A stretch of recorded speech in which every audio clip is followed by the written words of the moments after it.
우리 그리스도인들은 이제 믿는다고 하면서도 세상에 나가서 하나님 앞에 이 그리스도인으로서 바른 삶을 살지 못할 때가 많이 있습니다.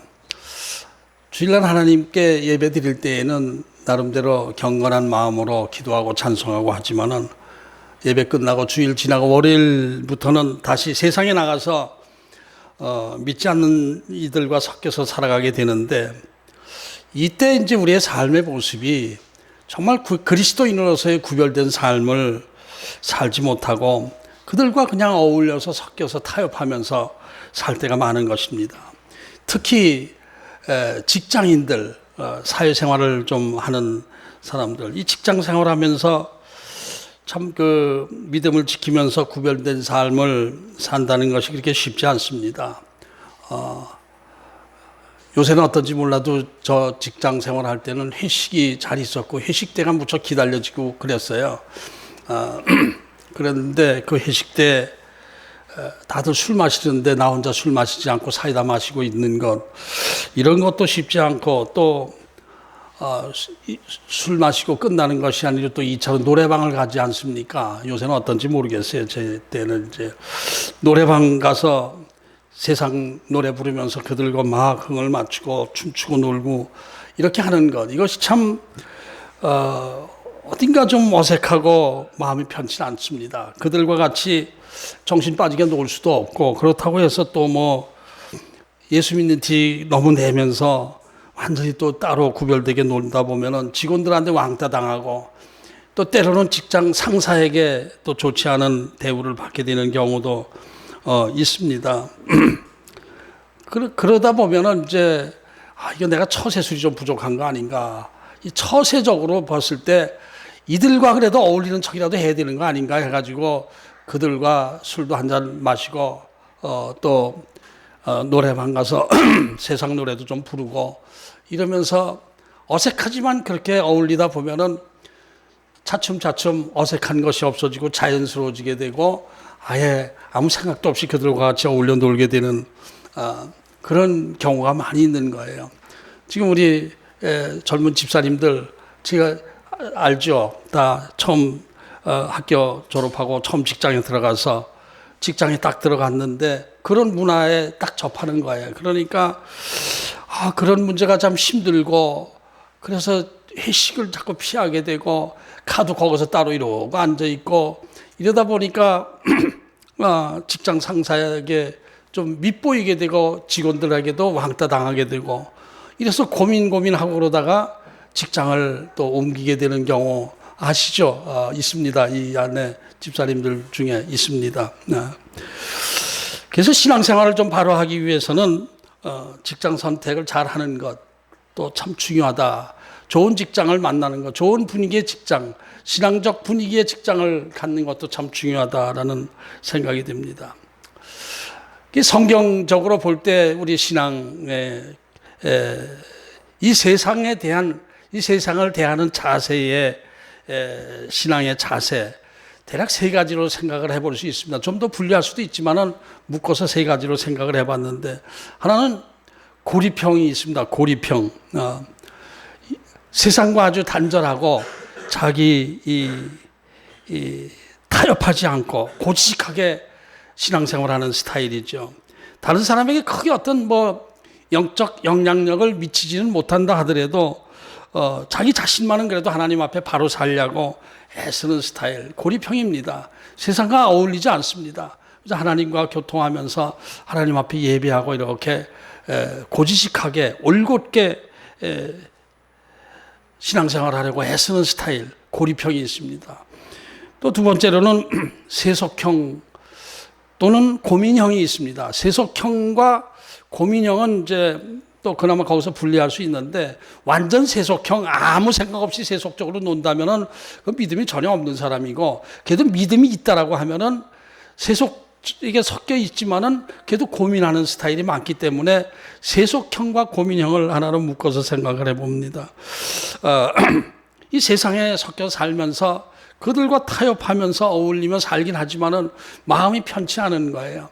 그래서 주일날 기도할 때마다 한 주간도 뭐 세상적인 생각과 뭐 육신적인 생각, 그것을 이제 거기에 섞여서 살다가 온 것을 용서해 주옵소서 이렇게 기도하고 하는데, 이제 그런 내용이죠. 다 세상과 어울려서 세상 유행에 따라가면서 살고 있지만은 마음속으로는 편치 않아요.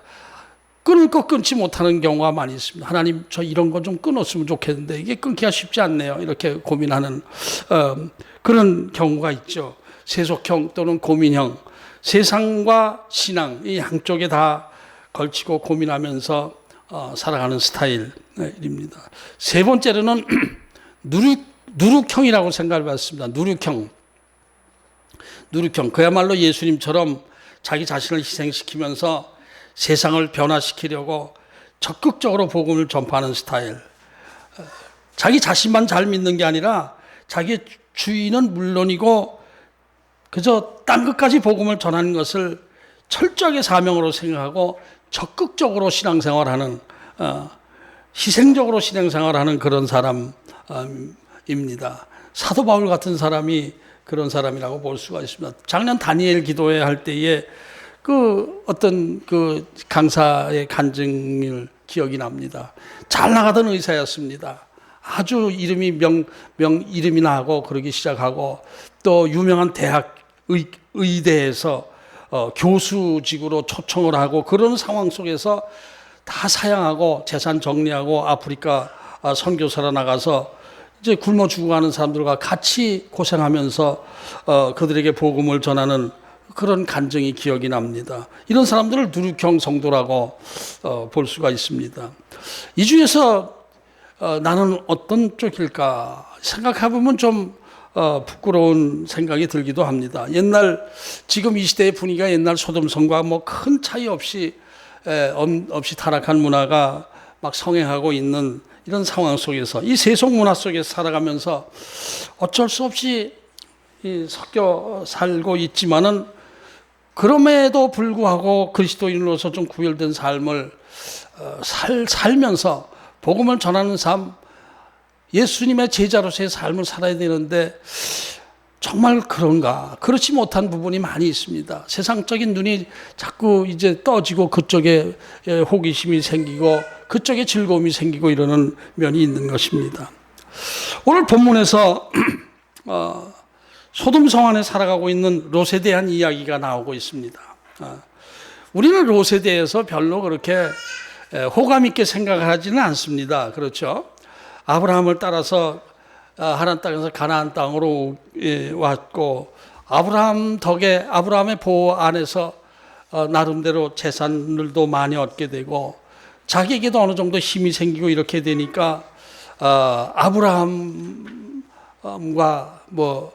맞먹으려고 하는 그런, 이 롯의 종들이 아브라함의 종들과 갈등을 일으켰다는 것은 대등한 입장에서 이렇게 대화하려고 하는 그런 모습이 보이지 않습니까? 맞먹으려고 하는 그런 면이 있었습니다. 이렇게 자꾸 갈등이 생기고 이렇게 하니까 아브라함이 안 되겠다, 분리해야 되겠다 해가지고 독립해야 되겠다, 너도 독립시켜 줄 테니까 독립해라. 그런데 네가 어느 쪽 자리를 차지하든지 네가 차지하는 쪽에서 난 반대쪽으로 다른 쪽으로 가겠으니까 네가 선택해라. 이럴 때 그래도 양심 있는 사람 같으면 삼촌이 먼저 자리 잡으면 제가 삼촌을 떠나서 다른 곳으로 갈게요. 삼촌이 먼저 자리 잡으세요. 이렇게 하는 게 온당한 예절이겠죠. 그런데 아무 생각 없이 자기가 보기에 좋은 땅, 소돔 들판, 아주 목초가 풀이 많고 목축하기도 좋고 또 도시에서도 가까운 자리를 선택해서 그 자리를 선택하니까, 그래, 아브라함이 인정하고, 그래, 너는 그쪽에서 생활해라, 나는 네 곁을 떠나겠다 해가지고 거기서 이 소돔은 땅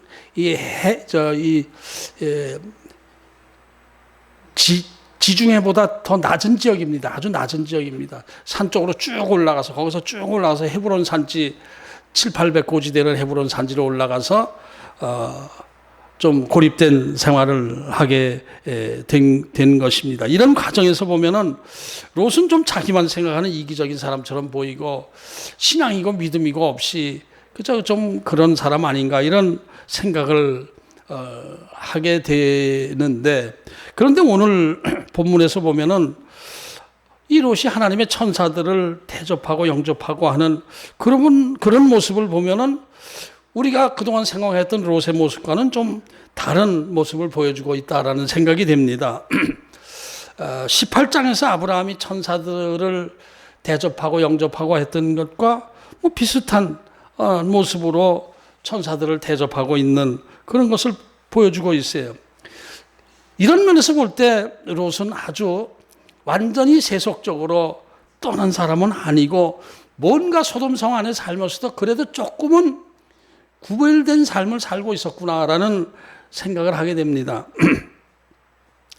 당시 그 소돔성 안에는 낯선 사람들이 들어오면 그들을 대접하고 영접하고 하는 분위기가 아니라 그들을 해치려고 하고 이렇게 하는 그런 분위기가 있었다고 해요. 그런 쪽에서 그래도 롯은 하나님의 천사들을 손님 대접을 한 것이죠. 그러니까 이런 것을 보면은 롯이 완전히 세속화되고 소돔 사람들화 되진 않고 뭔가 좀 구별된 삶을 살고 있었다, 이런 생각을 하게 됩니다. 이제 세 가지 신앙 스타일과 비교해 본다면은 뭐 누룩형도 아니고 고립형도 아니고 세속형에 가까웠다라는 생각이 들어요. 그들과 어울려 살지만은 조금 고민하고 있는 그런 모습이 보여지는 것이죠. 그렇다면 이 롯과 아브라함의 신앙의 자세, 이런 것에서는 어떤 차이가 있었을까? 이것을 성경을 묵상하면서 아브라함과 롯의 신앙을 좀 비교해 봤습니다. 쉽습니다. 18장과 19장을 딱 보면은 거의 똑같은 맥락으로 아브라함이 천사를 대접하는 내용과 롯이 천사를 대접하는 내용이 그대로 비교가 되고 있어요. 18장과 19장은 그대로 대칭되고 있어요. 어렵지 않습니다. 일단 뭐 어떤 면에서 차이가 있느냐 하면은 하나님의 천사를 영접하는 장소에서 차이가 있습니다. 아브라함은 마므레 상수리 나무가 있는 곳에 장만문 앞에 앉아 있다가 천사를 만나고 달려나가서 천사를 영접했다, 그를 대접했다라고 기록하고 있죠. 상수리 나무라고 하면은 제단이 있는 곳이다, 이렇게 우리가 알아야 됩니다. 상수리 나무, 구약에서 상수리 나무가 에 자리 잡았다 그러면 제단이 있는 곳에 자리 잡았다, 이런 의미입니다. 상수리 나무는 제단이 있는 곳이니까 다시 말하면은 아브라함은 제단 앞에서 예배드리는 장소에서 천사들을 영접한 것이죠. 예배하는 가운데 천사를 영접했다, 이렇게 생각하면 되겠습니다. 그런데 롯은 어디에서 천사를 영접했죠? 소돔 성문에 앉아 있다가 천사를 영접했다. 이 성문이라고 하면 옛날에 그 당시 팔레스타인 그 지역에서 성문, 고대는 그렇습니다. 성문이 다 그 대화의 장소, 재판하는 장소, 토론하는 장소, 뭐 이런 사귀는 장소, 이런 장소를 성문이라고 합니다. 이 성문에 앉아 있었다라고 하는 것은 이 소돔성과 그 악한 소돔성 사람들과 어울려서 그들과 사귀면서 지내고 있다가 거기서 이제 천사를 보고 그나마 영접하고 대접했다, 이렇게 볼 수가 있는 거예요.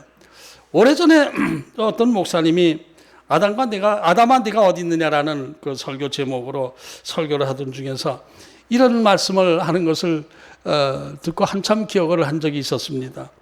예수님께서 오늘이라도 내일이라도 재림하신다 할 때에 여러분은 과연 어디에 계시다가 예수님을 영접하게 될 것 같습니까? 뭐 이런 질문을 하면서 설교를 하는 거예요.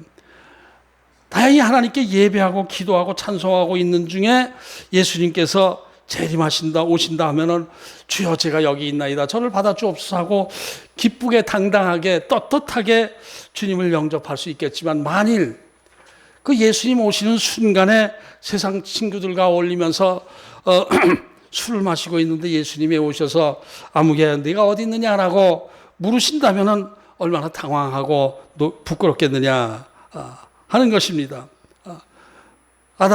아담아 네가 어디 있느냐라고 할 때, 제가 지금 술 마시다가 부끄러워서 숨어 있나이다, 이렇게 대답할 처지라면은 얼마나 한심하겠습니까? 그래서 우리가 그런 일을 당하지 않아야 될 것 아니겠는가. 그러니 우리는 항상 깨어서 늘 주님과 동행하면서 주님 영접할 준비를 하고 있어야 된다. 뭐 이런 내용의 설교를 했을 때 제가 그 당시에 썩 떳떳하지 못했었거든요. 그래서 굉장히 많이 생각을 한 적이 있었습니다.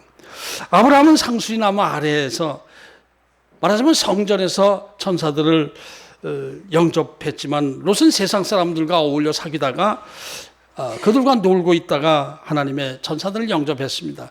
영접하는 그 자리가 아브라함과 롯의 차이가 있습니다.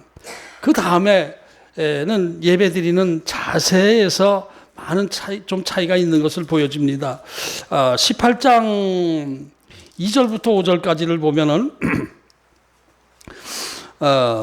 아브라함이 천사들을 영접하는 내용입니다. 눈을 들어본 적 사람 셋이 맞은편에 서 있는지라 그가 그들을 보자 곧 장막문에 달려나가 영접하며 몸을 땅에 달려나가서 영접하면서 몸을 땅에 굽혔습니다. 그러면서 겸손하게 이렇게 말합니다. 내 주여 내가 주께 은혜를 입었사오면 원하건대 종을 떠나 지나가지 마시고 물을 조금 가져오게 하사 당신들의 발을 씻게 하시고 나무 아래 좀 쉬십시오. 내가 떡을 좀 가져오겠습니다. 그러니까 당신들이 마음이 기쁘게 상쾌하게 후련하게 하신 다음에 지나가십시오. 왜냐하면 당신들이 제가 저 앞에 오셨기 때문에 제가 최선을 다해서 영접하고 대접해드리겠습니다.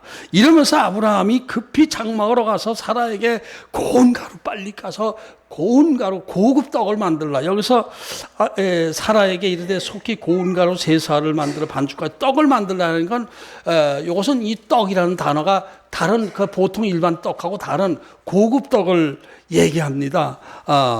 아주 이 좋은 떡이라고 그렇게 얘기를 하고 있어요. 그렇게 기록하고 있어요. 그렇게 하고 있었습니다. 아브라함은. 그러니까 이 하나님 대하듯이 말하자면 이제 이 아브라함은 어떤 영적인 느낌이 와서 이분들이 보통이 아니고 하나님의 천사들일 가능성이 있다라고 해서 최선을 다해서 예배하는 마음으로 그들을 이렇게 영접하고 대접하고 섬겼던 그런 모습이 보여집니다. 그런데 롯은 소돔 성 안에 앉아 있다가 천사들이 보이자 그 자리에 엎드려서 저희 집에 가서 식사 좀 하시고 그리고 주무시고 내일 일찍 떠나시기 바랍니다. 이렇게 한 거예요. 여기서 좀 차이가 있는 것은 아브라함은 하나님 대하듯이 좀 한 면이 좀 보여요. 삶의 자세가 모든 삶을 주께 대하듯이 이렇게 하는 그런 모습의 자세였죠. 근데 롯은 일반 손님 대접하듯이 그냥 한 것입니다.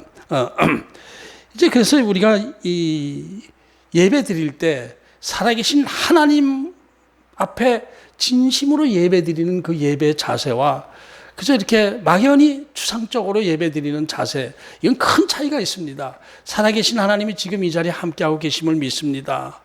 하나님 영광 받아 주옵소서라는 마음으로 예배드리는 자세와 주일날이니까 예배드렸으니 찬송 부르고 딴 생각하면서 찬송 부르고 말씀도 이렇게 해서 그냥 이렇게 쭉 자기에게 어떤 말이 유익한가 이런 생각 들으면서 예배하는 것과 하나님 중심으로 하나님 앞에 경배하는 예배의 자세는 근본적으로 차이가 있는 것이죠.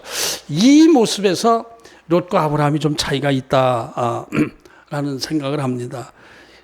그래서 그런지 아브라함의 그 대접을 그 세 천사들은 하나님과 천사들은 기쁘게 받았습니다. 기쁘게 받고 기쁜 마음으로 사라를 축복하고 소돔성을 징계하겠다라는 말씀도 하고 그랬는데 롯의 그 예배라고 봅니다. 롯의 예배는 그래서 이렇게 받아주었어요. 처음엔 거절했어요.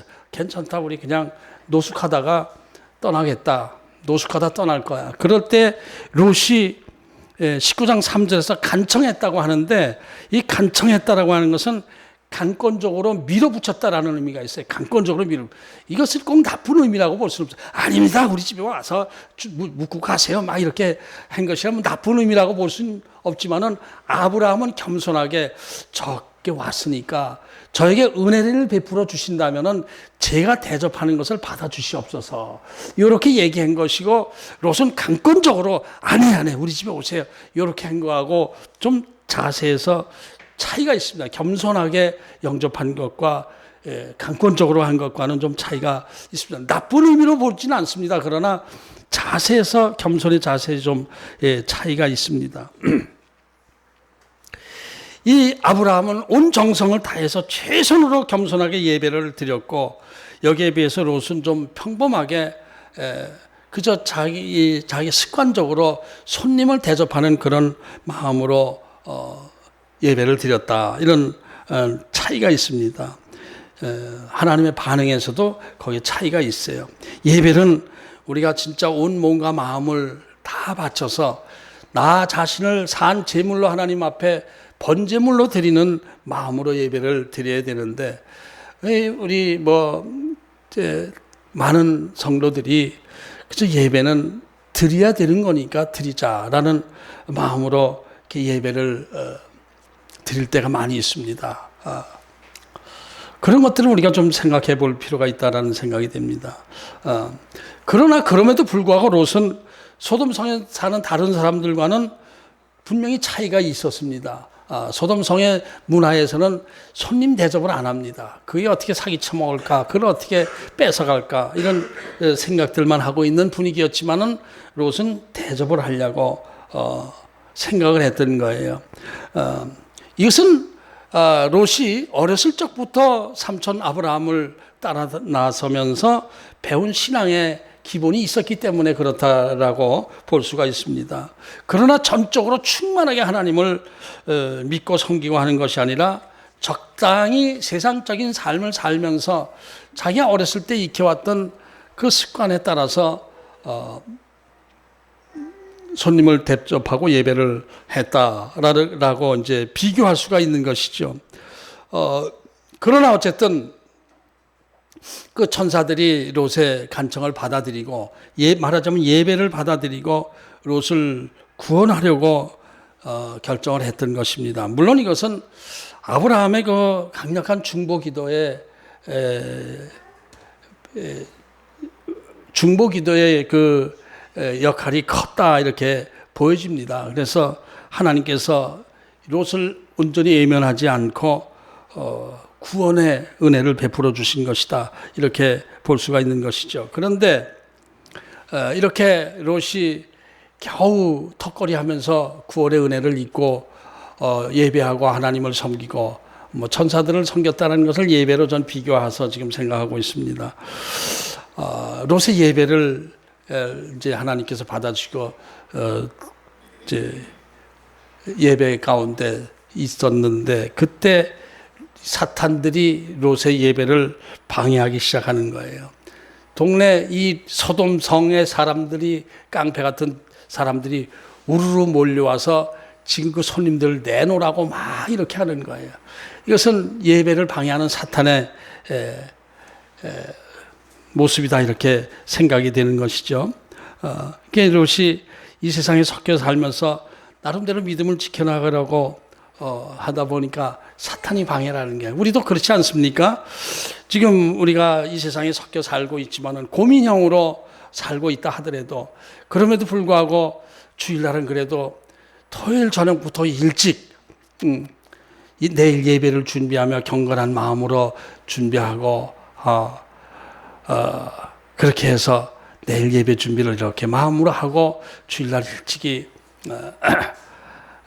하나님 앞에 나오고 이렇게 하려고 하는데, 그런데 이 방해 요소들이 또 많이 있어요. 사탄의 세력들은 우리가 하나님 앞에 가까이 예배드리는 것을 자꾸 방해하도록 갖은 수단을 다 부리죠. 이런저런 방법으로 방해를 해요. 주일날만 되면 이상하게 바쁜 일이 생겨요. 사업하는 사람들은 주일날 수금하러 오라고 또 이렇게 그런 일이 생겨서 또 지방에 수금하러 또 갈 일이 생기기도 하고, 또 주일날만 되면 이상하게 더 그 전날 무슨 일이 있어서 더 피곤하게 만들기도 하고, 이게 다 사탄의 역사입니다. 어제 저녁에 일찍 다 주무시고 예배 준비하시고 하셨습니까? 예, 아멘. 예.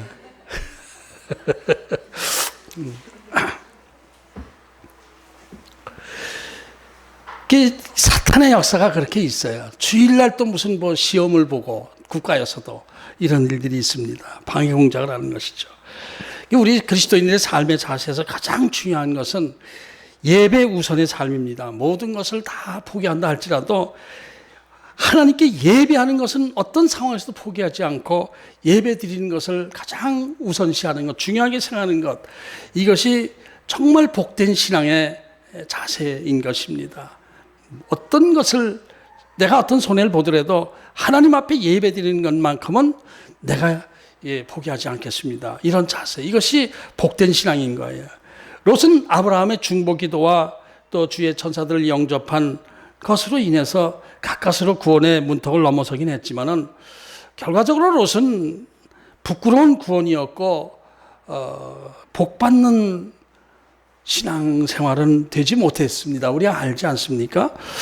세상과 타협하는 신앙은 그 신앙 안에서 믿음의 능력이 나타나지 않고 또 하나님으로부터 축복을 받는 그런 기회를 자꾸 놓치게 됩니다.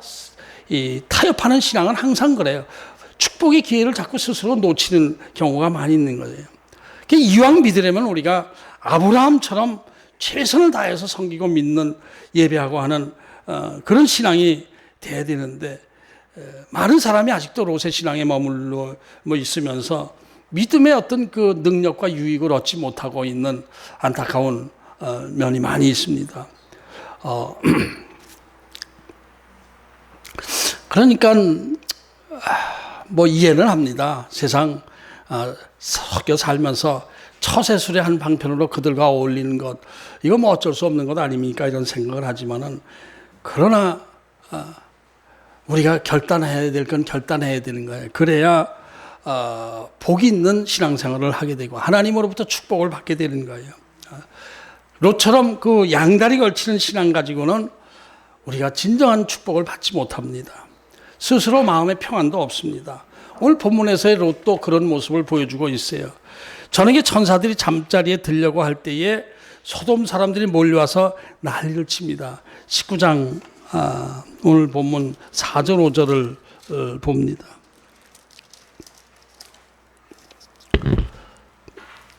저녁 때에 4절 5절 그들이 눕기 전에 그 성사람 곧 소돔 백성들이 노소를 막론하고 원근에서 다 모여 그 집을 에워싸고, 이게 노소를 막론하고 원근에서 다 모였다는 건 늙은이 젊은이 또 가까운 데 사는 사람 멀리 사는 사람 다 몰려들었다는 것은 이건 무엇을 얘기를 해요? 롯이 어떤 낯선 손님들을 들였는데 그들에게 뭘 뺏으려고 하지도 않고 공손하게 접대하고 이렇게 하면서 그를 집으로 들여뒀다라는 얘기들이 쭉 사람들이 입에서 소문이 퍼진 거예요. 롯이 그랬다. 어디서 떠돌이 롯이 지금 그 낯선 손님들을 그렇게 했다. 그래? 병신 같은 놈. 이러면서 이제 멀리서 가까운 데서 늙은이 젊은이 할 것이 막 그 집을 에워싸고 뭐라고 그랬냐면 그들을 내놔라. 우리가 그들을 상관하리라. 이 상관하는 야다인데 이것은 영어에서 섹스라고 그냥 번역했어요. 상관하리라. 동성애를 하겠다는 거예요. 늙은 남자, 젊은 남자 할 것 없이 천사들이 남자의 모습으로 왔으니까 동성애를 하겠다고 그러는 거예요. 그러니까 소돔성 안에서는 이런 정도의 성적 타락이 보편화되고 있었던 것이에요. 그것을 볼 수가 있습니다. 거기서 그래도 롯은 구별이 좀 됐죠. 지금 이 시대는 어떻습니까? 저 어렸을 때만 해도, 젊었을 때만 해도 이 동성애자는 뭐 호모니 변태니 이러면서 그 좋지 않은 용어로 이렇게 사용이 되었어요. 그 변태 같은 놈 뭐 이렇게 동성애자 이렇게 하는 그런 지탄의 대상이 되었었는데, 요새는 변태니 그런 말 쓰면 난리가 납니다. 막 화살이 나한테 쏠려져요. 그 동성애자에 대해서 성소수자라고 점잖게 불러줘야 돼요. 그 함부로 말했다가는 난리 납니다. 난리 나요. 네. 그러니까 지금 그 동성애자들을 이제 좀 지탄하는 표현을 하면은 그것은 소수 인권을 무시하는 처사다. 성소수자는 그런 대로 그들의 인격을 존중해 줘야 된다라는 분위기로 흐르고 있습니다. 그러나 아직 우리나라 교회에서는 보수적인 교회에서는 적극적으로 동성애를 반대하고 있지만은 사회적으로는 동성애를 인정하는 교회로 인정하는 분위기가 교회까지 침투되고 있어요. 외국에서는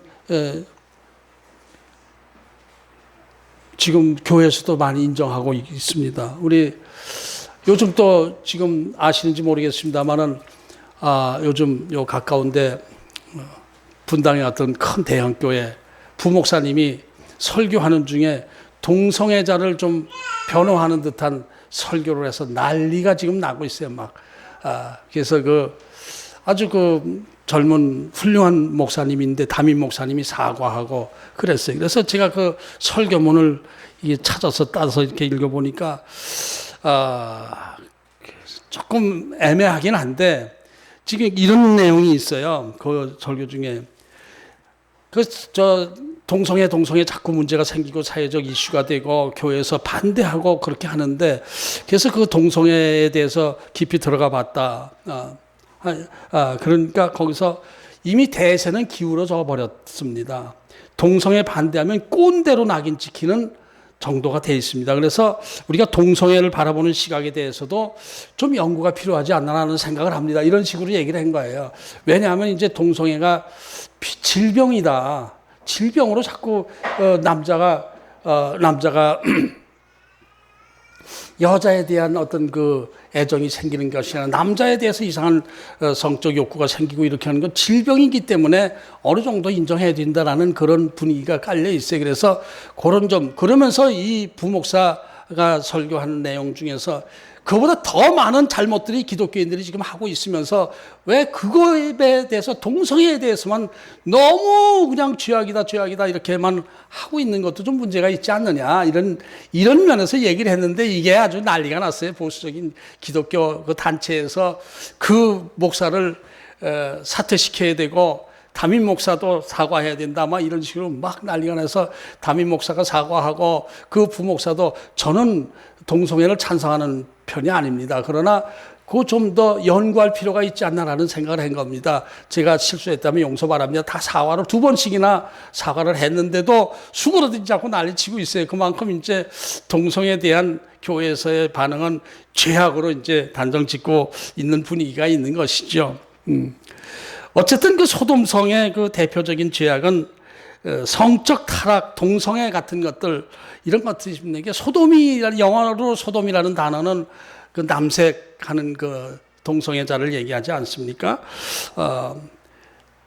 이런 분위기가 소돔성의 분위기였습니다.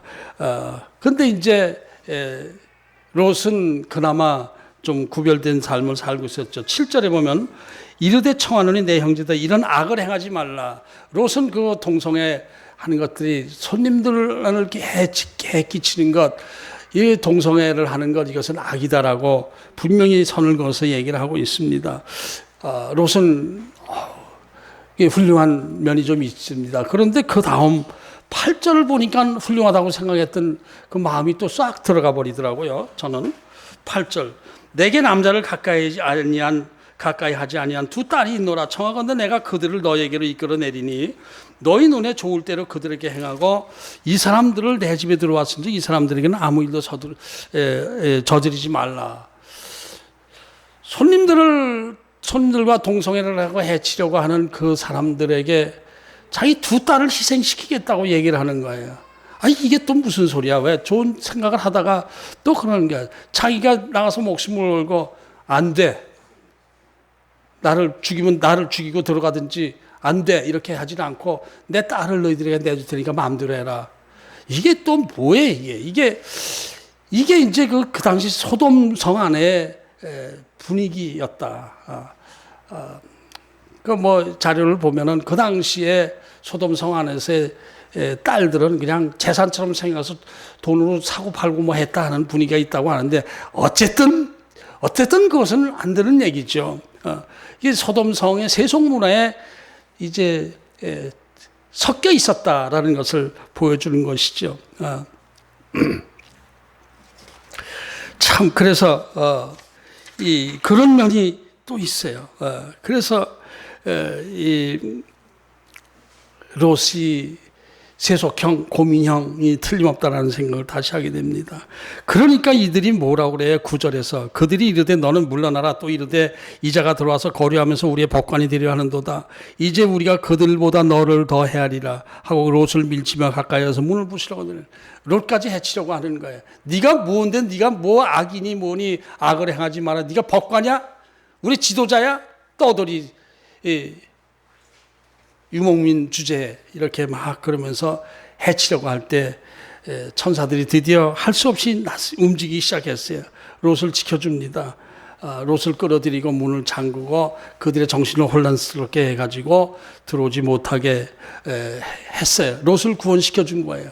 전체적 영적인 의미로 보게 되면은 이때 이것은 사탄의 세력에서 겨우 구원해 준 거예요. 롯을.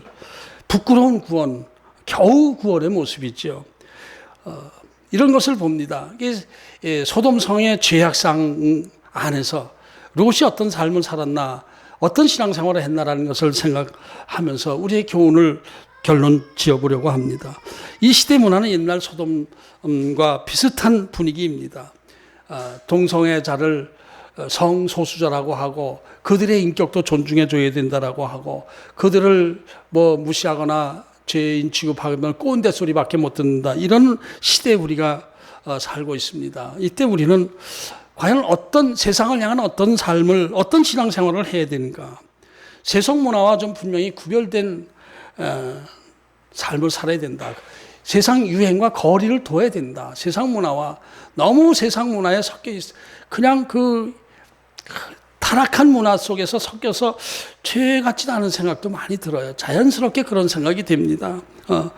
그런데 우리가 이때 좀 더 우리 그리스도인들은 좀 세상 사람들과 구별된 신앙생활을 해야 되지 않겠는가.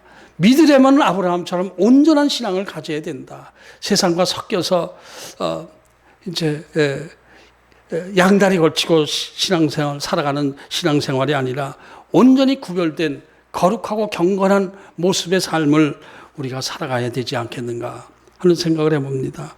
서두에서 말한 것처럼 고민형, 세속형 신앙에서 벗어나서 누룩형은 못 된다 할지라도 고립형적인 신앙생활이라도 우리가 해야 되지 않겠는가 이런 생각을 해봤습니다. 우리 모두가 다 하나님 은혜 안에서 살아가고 있는데 하나님보다 세상을 더 두려워하고 세상 것에 더 가까이 있다면 이것이 우상이 되는 것이고 하나님을 배신하는 그런 모습이 되는 것입니다. 그래서 우리가 롯의 신앙을 생각해 보면서 롯도 천사들을 대접하고 예배하긴 했어요.